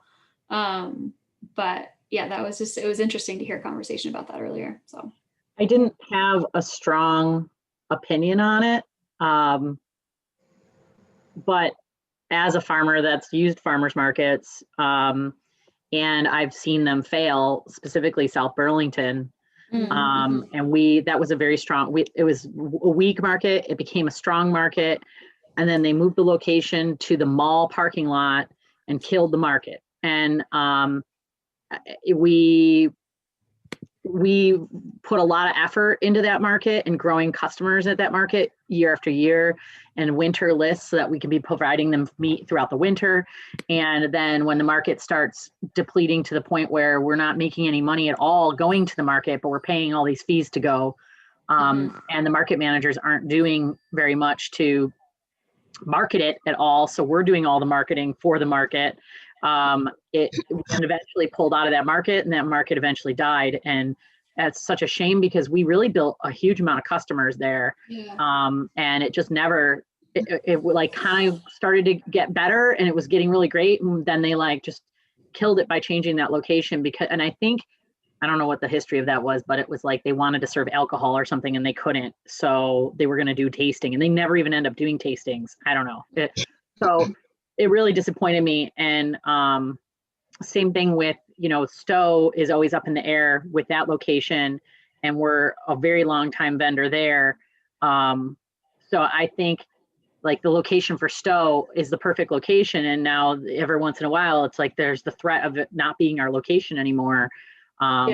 If you had a location that was definite and we would have safety there and it was a good location, I would love to have it locked down for people so that they don't have to be worrying about these aspects on top of trying to sell our products, you know. But the full-time market manager outreach and getting market managers to understand marketing better so that they're doing more. I mean, as a marketer, going to the farmer's market as a farmer and seeing market managers not doing much is like, like getting so many more people here. So I think it's a whole combination of all of those are important to me. So I wouldn't be able to rank them, but I do know having a location that's set like Shelburne, you know, knowing that that's always the location and that people love that spot makes me feel safe, and that maybe we would pay for those fees. But I honestly, as a farm, we're kind of leaning away from farmers markets at this point, just because it's 10 hours of our day every weekend we don't know what the sales are going to be. And then with COVID on top of it, and my in-laws being elderly, we just couldn't do it anymore. Yeah. So, yeah. That's such interesting insight. Thank you, Kelly. Yeah, I can weigh in. Helen, the first part is I think that it's even more important that you are a part of this conversation not having that background, because fresh eyes and outside perspectives are always really useful. Yeah. And so with that, I'm not super ensconced in this, but what I can share is in Hardwick, the farmers market is small, but it's at Atkins Field, which is 15 acres downtown in Hardwick that the Center for an Ag Economy owns. And it's also where the community garden is, and some pump trucks and all kinds of trails, and a pavilion now, which has offered shelter for the farmers market as well as other things. And so I guess that's to me to say the importance, I think, of nonprofits thinking about land access and land use and owning and holding land as well, and like what those relationships are between food nonprofits and markets. I get that it's a little more tenuous maybe to rely on the city or the town for that public space, but as about land as an asset that nonprofits think about, I think it's really important. And obviously not all towns have that opportunity. Right. But Yeah. it's been really, really incredible for CAE to have, as a food systems nonprofit, to physically have land that people can access. Right. Right. But isn't the Brattleboro Summer Market owned by the Market Association? The Brattleboro Summer Market? Yeah, the The summer location? market, the outdoor one. Yeah, the location. I feel like it's owned by it itself. I don't know about Brattleboro, but I know the Winter Market owns their location. Or I guess they don't own it, they rent it. But yeah, they rent that location. But I think the outdoor market is like owned, and vendors actually build their stands and can leave some of it up throughout the winter so that they're not having to like come back every year. And again, I don't know the history of it. I used to live in Brattleboro, so I used to shop there all the time, but I don't know the ins and outs of it. But I wonder if that's a story that, you know, like similar to what you're describing, Lily, and Hardwick, that it's just sort of a reliable location, and what were the conditions that were present that allowed for that to happen, and what of those are replicable and what of those are just really unique to that community. And a lot of them will be very unique to the community, but maybe there's some lessons. Anyway, sorry, brought us down a little bit of a rabbit hole, but thank you for indulging me. No, I think this is good discussion to have, and also especially as you're stepping into that role, just to know kind of the background of things and where we're at with it. But like locations are important, but I don't know how to rank them as being the most important thing out of all the recommendations. And I felt this way about a lot of the briefs. Like there's a lot of important things that come forward, and it's hard to choose. Yeah. I mean, my preference has always been like, you know, how do we build human capacity, right? And so the peer-to-peer learning and, you know, training and technical assistance stuff builds resilience in whatever we're talking about. So I'm coming to this from farm to school and farm to institution world, but that's definitely where, you know, we feel like we can make the most impact, is supporting people and like providing follow-up coaching and technical assistance, because the conditions inevitably change, you know. So, but at the same time, there's also just these core infrastructural challenges. Like in this world, it sounds like location may be one of them. And in farm to school world, it's like, you know, school kitchen equipment and space and that kind of stuff. So, but the parallels are very evident to me. So I'm also super interested in, and would rank highly the peer-to-peer.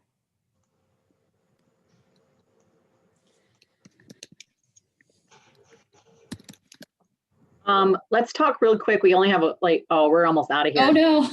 But I was going to say who else needs to be involved at the table, and I was going to say other nonprofit organizations based on Lily's comments. Does that make sense? Yeah.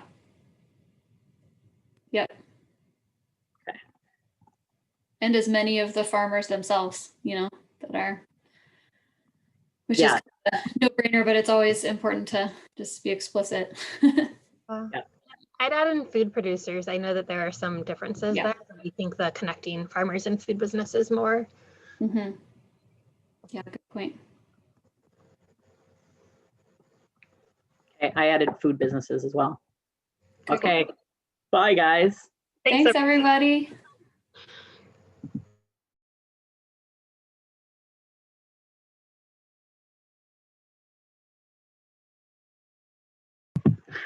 Now I see you guys all again right away.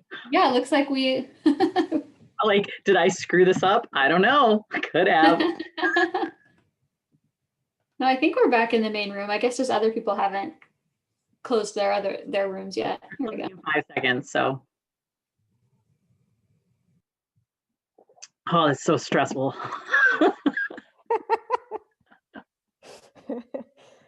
I have to say, this whole Farm to Plate conference, the breakout room thing, is the thing I've stressed about the most. And no matter what, I feel like they always end up quitting so abruptly that I'm sure there were a lot of people in mid-sentence, just like in our group. I don't even care about that. I just was like, how am I gonna, I just hope they all get in there and get out and I don't break the whole meeting. I think it worked. I think it worked. Totally worked. You did great, Kelly. Yeah. So now that we're all back, you know, so we have 5 teams and we have 25 minutes. So each group can kind of take about 5 minutes. If you need a minute or two to make sure you've identified who's going to report out and collect your thoughts, you can kind of do that over the next minute or two, and then we can go popcorn style. So there are teams 1, 2, 3. Kelly, can we show people? Is there a way to see? No. I don't even know what room number I was in now. Okay. So I think I'm so sorry. Wait, no, okay. I might be able to. Yes, I can. Woo! Wow. Okay. I don't know what I'm doing. Okay. And this is all being recorded. This is all being recorded and it's going to go up on the sites. Now everybody knows I don't know what I'm doing, which adds another level of stress. Oh my God, it's Friday. Okay, why don't we go by rooms? Room 1 was Alyssa, Jonah, Kristen, Mike, and Ollie. I was taking notes. I'm happy to start reporting out and then my group can fill in the blanks. So in terms of urgent needs, I think we were talking about the trends that COVID has brought and needing to do some market analysis to understand how those will hold or not, and how farm planning this winter can be informed by that, and a need for coordinated effort by service providers to both get that information, to analyze it, but also to get it out in a coordinated way. That's not the overwhelming kind of thing we saw in the spring with everybody trying to provide resources all at once.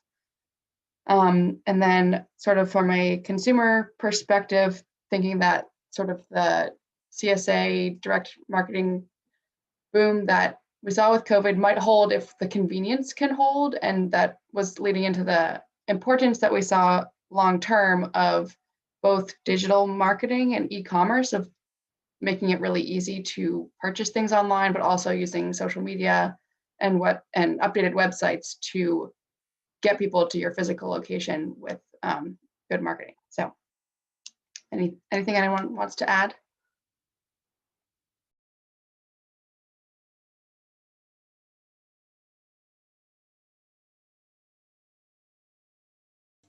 I'll just say one of the things that brought up is there was a lot of resources that came out this year. The service providers really stepped up to the table, particularly NOFA, Intervale, and UVM, but they're still not reaching the digital tools. Right now, it's still not put together in a very cohesive, thoughtful, and collaborative way that would be accessible to all kinds of producers. And there are still producers that haven't been able to even see those resources out there and aware of the tools that are available and the resources and the people that are out there to help them figure the e-commerce marketing space.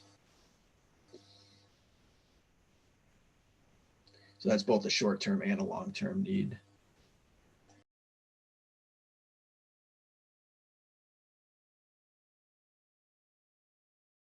Do we want to go on to room 2? Room 2 is Helen. Oh, nope, sorry, that's room 4. Room 2 is Alex, Aaron, Lottie, Ryan, and Sarah. Sure. I'm going to try and report, but I encourage all my team to jump in. So I think one of the things we talked about is just how to help farmers markets, especially survive this, and like that farmers markets, as I mentioned earlier, and we talked about more, just like the importance they have into feeding people into all of the goals of the Farm to Plate network, and that's really hard to quantify in dollar terms. Like we haven't done that as a network, but that it's really important. And how do we, farmers markets have less vendors? How do we support markets to continue to grow? or to continue to thrive during a time when COVID's happening and less vendors are there. So the revenue for the markets is less to be able to pay managers to do all the work that needs to happen. Sarah really cited the importance of farmers markets, especially to beginning farmers, being able to like come and build a little strategy, try out some products, figure out their plan, and like how do we keep that space available for beginning farmers. So that was one thing to like focus on. And then we talked about kind of the idea of the flagship locations and how to create more of a multi-use.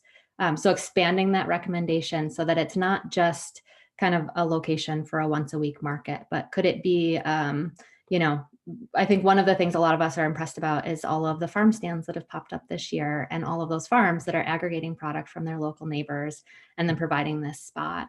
And how could we do that in these flagship locations and have there be potentially like a store that's open every day that has product from all Vermont producers that go to that market or something like that. And they could drop it off after the market's over or when they come for the market and figure out how to make that business model work.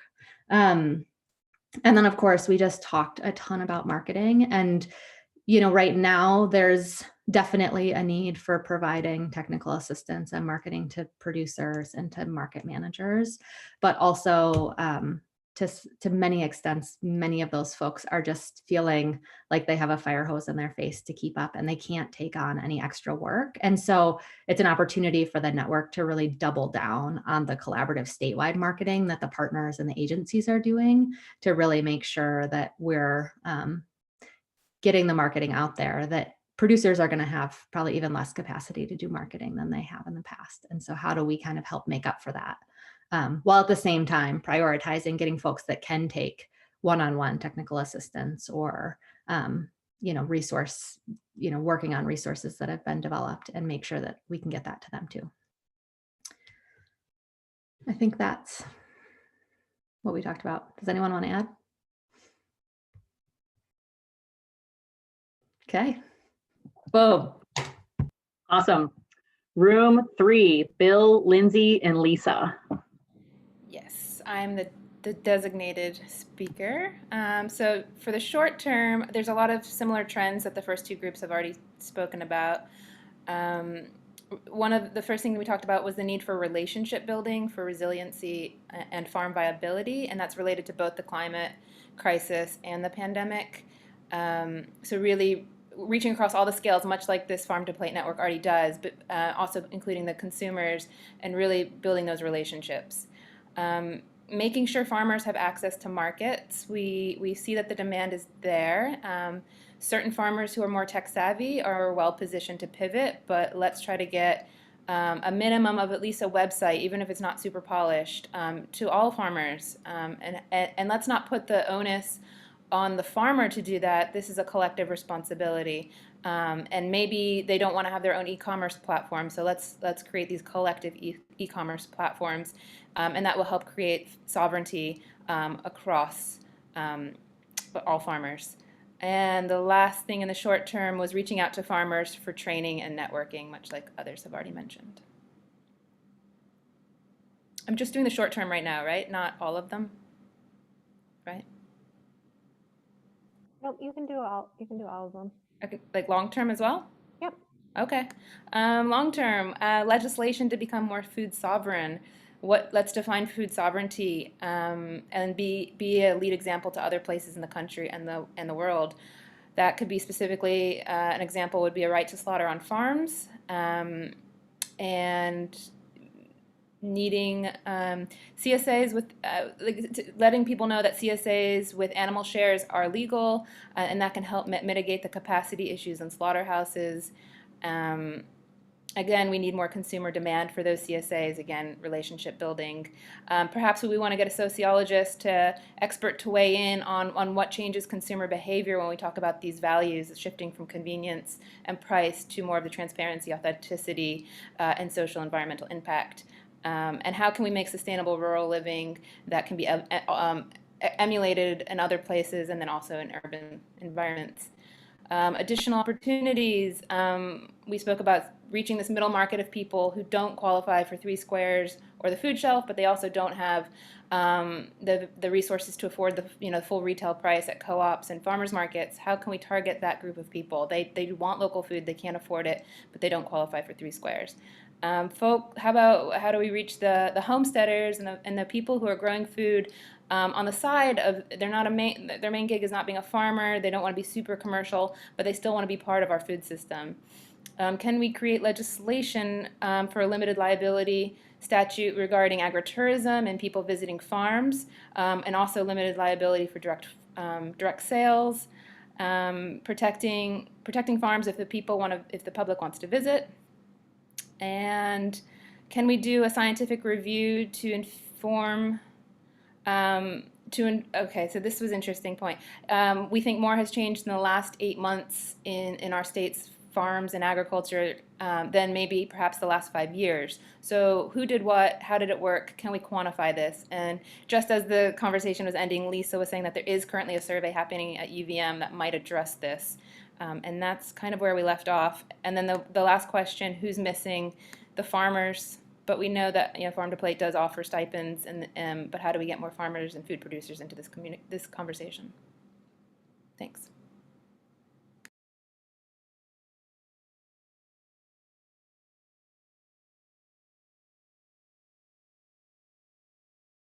Oh, you talk fast. I can type fast. So, I can copy and paste that to you too, if you want. Okay, room 4, Helen, Jenny, Lily, Tracy, and myself were in that room. I did take notes in there, so I will go through those. Let's see, urgent recommendations, the farmer's ability to learn and then support and offer technical assistance, farmers markets, building cohorts, training, coaching for follow through, and then additional funds to help them. And, funding for the full-time position for farmers market outreach, having so few hours to dedicate to that work that needs to be done is a challenge. And then building more relationships between all the supportive organizations like specialty foods, farmers markets, all those organizations working closer together. And then there was a lot of discussion around the flagship locations with difficulty in how we would rank that as a recommendation. We talked about it being of importance, but all these recommendations seemed important. So it was generally hard to rank them. It's also important to look at the relationships of nonprofits to land access and other ways we can do that to replicate some of those good locations where great things are happening. And we brought up, the Hardwick Farmers Market location, and Center for Agricultural Economy owns the location where they're in. So basically, creating spots where it's not a question of whether people are able to do their farmers markets there in the future, but using nonprofits to hopefully help with that maybe. Important longer term recommendation, I think it was overwhelming that the peer-to-peer learning and supporting people is where we can make the most impact, but there's also core infrastructural challenges, and then some opportunities. I didn't really fill anything in there. And then who else should be at the table? Other nonprofit organizations and as many farmers themselves and food businesses should be at the table and involved. And that was pretty much ours. Did I miss anything from my group? I'll just chime in. I think part of the opportunity and the nonprofits were the different trade organizations really being able to speak to each other and leverage all of the resources there and network together.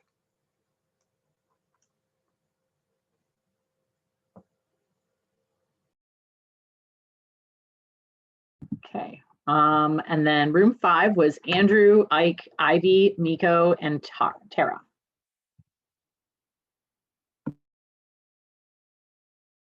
Well, I'll start with room 5, but everyone who's in the room should pipe up if pipe in.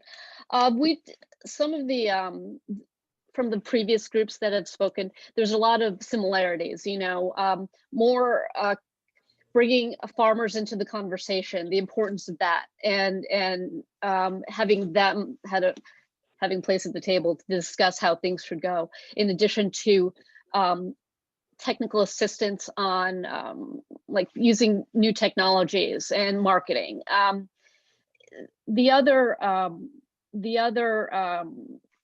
subject that came up, and the important, that we felt was important, was the idea that peer-to-peer learning for different populations, and the importance of that, people being safe, feeling safe.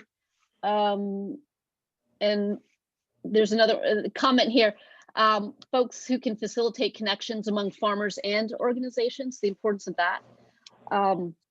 And also just in general, and we saw this, of course, in the springtime with all of the organizations putting out all of the communication, all of this information, and people, lots of people and organizations around the state with great ideas, but doing them separately, and when we could all work together and better communicate. So everyone should, from group 5, should, please come into the conversation here, but that's what I got out of it from my notes anyway. So this is Miyako. I think one of the things that kind of came out of it is the concern that, right now we pivoted and did everything in reaction to the current circumstances, but of course what we see both here regionally as well as nationally, this is where we see the with COVID, it's kind of highlighted the things that we are deficient at and the things that we can do, but we need to build a stronger foundation for wherever we are with this pandemic and post-pandemic. We need to draw stronger foundations for our food system, because I think what we sense is that this is not the first time we're going to have to deal with this. And not only just because of the pandemic, but we will have, dealing with the climate crisis and everything else. We need stronger foundations and infrastructure in our state to sustain ourselves, sustain the food system, sustain our economy in the long term.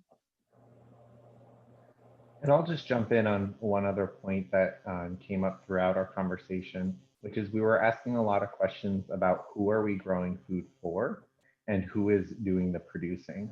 So in who are we growing food for, in both the near term with food access programs, and also the long term, are we developing a food economy that really just is accessible to those who can afford it or not? And also who's growing our food and who needs to be at the table. Farmers, of course, we discussed that, but also like what farmers in particular are we talking about? And I think it just bears repeating that the farmers who come to the table are the ones who were able to access land and break into this profession in our state. And particularly for BIPOC and queer farmers, there are many issues of rural racism and heterosexism here that prevent farmers from who want to farm in this state from actually being able to start. So constantly asking those questions: who are we farming for, and who's able to actually do the farming?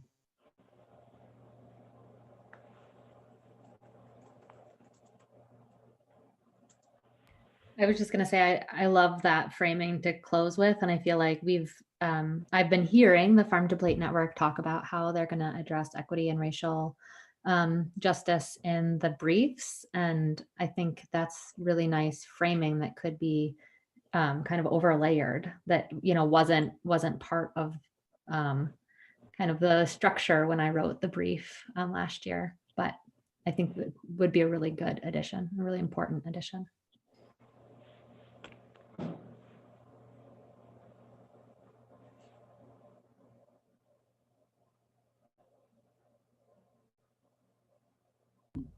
Are you still around, Alyssa? Yep. Okay. Cool. Yeah. So any other thoughts? I think we have 5 minutes left. So if there's we can continue some of that group discussion, takeaways, and we wrap up at 11:55. Alyssa, can you remind us kind of where taking this input and these conversations, where next with this? Yeah, so this is kind of the final stage of stakeholder input to the briefs that are being turned into the Farm to Plate Strategic Plan 2.0. So we just wrapped up the first decade of the Farm to Plate Strategic Plan, and they're heading to 2020 to 2030 is the next decade that we're focused on. And